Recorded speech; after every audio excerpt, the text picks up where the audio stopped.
국내 8번째 확진자의 경우 최초 검사에선 음성 판정을 받고 격리가 해제됐다가 재검에서 확진 판정을 받았는데요.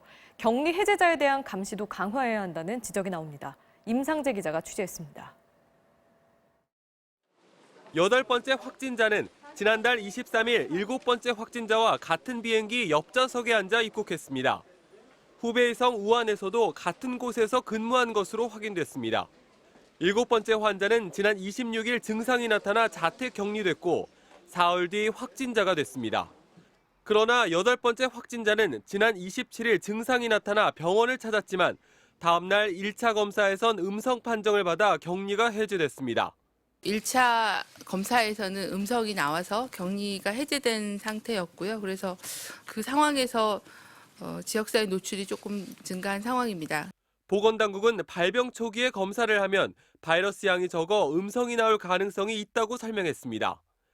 이 때문에 유증상자들은 최소한 잠복기인 14일 동안 확진 여부와 상관없이 증상을 잘 관찰하고 접촉을 피하는 것이 필요합니다.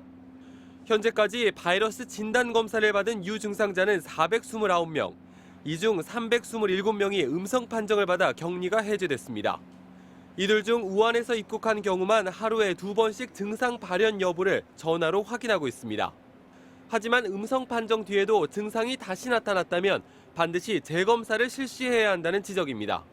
확진자가 늘어남에 따라 발열과 기침 등 호흡기 증상에만 한정된 신종 코로나 바이러스 증상 기준도 달라지고 있습니다. 4번째와 8번째, 12번째 확진자의 경우 기존 호흡기 증상 외에 근육통을 호소했는데 특히 12번째 확진자의 경우 확진 전에 근육통만 있었다고 진술했습니다. 보건당국은 그동안의 역학적인 상황과 연구 결과 등을 반영해 신종 코로나의 정의를 재검토 중이라고 밝혔습니다. 또 기존 감염병과는 다른 전파 유형이 나타나고 있다며 그동안 과학적 근거가 부족하다고 했던 무증상 환자의 바이러스 전파 가능성도 인정했습니다. MBC 뉴스 임상재입니다.